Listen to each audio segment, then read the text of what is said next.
ఈ పేరు చెప్పండి, ఇవాళ ఎందుకు పోతున్నారు, మీరు ఏం జరిగింది అక్కడ? Ready ready.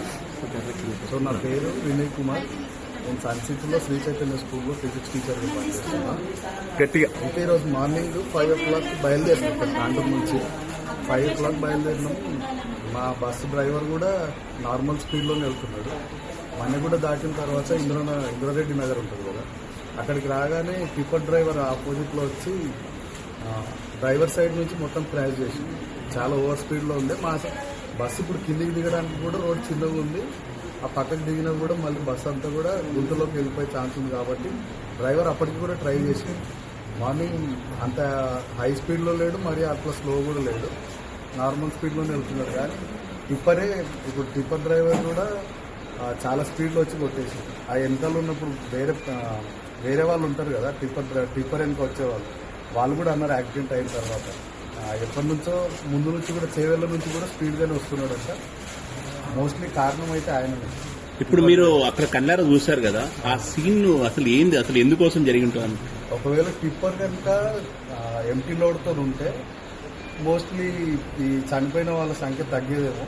కాకపోతే టిప్పర్ లోడ్ ఉండడం వల్ల మొత్తం ఆ టిప్పర్లో ఉన్న కాంక్రీట్ అంతా కూడా జనాల మీద పడడం వల్ల ఇంకా ఎక్కువ మంది చనిపోయారు. ఒకవేళ టిప్పర్ ఎంటీ ఉంటే కనుక ఓన్లీ ఇంజరీస్ అయ్యి కొంతమంది హాస్పిటల్లో అడ్మిట్ అయ్యారు.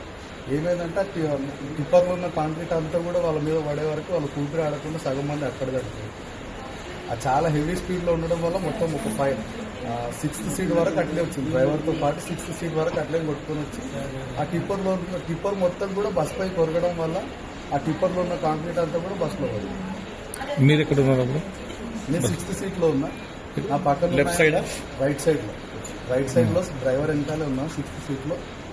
నా పక్కన ఉన్న ఆయన చనిపోయింది. ఇప్పుడు ముగ్గురు అక్కజల్లు అని చెప్తున్నారు కదా, ఆ ముగ్గురు అక్కజల్లు కూడా నా ముందు సీట్లోనే ఉన్నారు. పాపం తను కూడా మార్నింగ్ ఒక 10 minutes లేట్ వచ్చింది బస్సులో. ఒకవేళ 10 నిమిషాల ముందు వస్తే తన బతికేదే.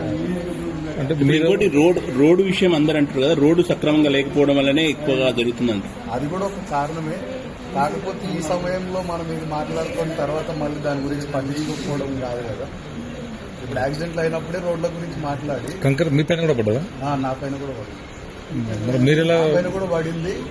అది ఏదో ఆ టైంలో నాకు మెలకు వచ్చి నేను ఏదో తప్పించుకొని బయటికి దూకినాక కండక్టర్ ఒక చిన్న పిల్లవాడు ఇంక కొంతమంది అరుస్తుంటే నేను ఇంకొక ఆయన కలిసి అద్దాలు బలగొట్టినాము. ఆ కండక్టర్ని బయటికి లాగినాం. అట్లా కొంతమందికి కూడా సాయం చేసి బయటికి లాగినాం. అది కంకర్ ఏంటంటే కంకర్ లేకపోయింటే కొంచెం చనిపోయిన వాళ్ళ సంఖ్య తగ్గేది. ఆ కంకర్ తీస్తున్న కొద్ది కూడా లారీ బస్ పైన ఒరిగింది కాబట్టి అక్కడ లారీలో ఉన్న లోడ్ అంతా కూడా ఆ కాంక్రీట్ అంతా కూడా బస్సులోకి జారుతుంది. తీసిన కొద్ది జారుతుంది. అక్కడున్న వాళ్ళైనా కూడా లోకల్స్ అయినా కూడా పోలీసులు అయినా కూడా తొందరగానే స్పందించారు. ఇప్పుడు తాండూరు నుంచి ఎక్కడెక్కడ బస్సులు ఎక్కారు వాళ్ళు చాలా మంది ప్యాసింజర్స్? తాండూరు మోస్ట్లీ తాండూరులోనే ఫిల్ అయిపోయింది బస్సు. వికారాబాద్లో బస్ స్టాండ్లో కొంతమంది ఎక్కారు. అంతే కొంతమంది ఎక్కారు. చౌరస్తా దగ్గర అయితే ఆపలేదు. బస్సులో ఇంచుమించు 60 to 70 members ఉన్నారు. అంతే హై కెపాసిటీ కూడా ఏం లేదు.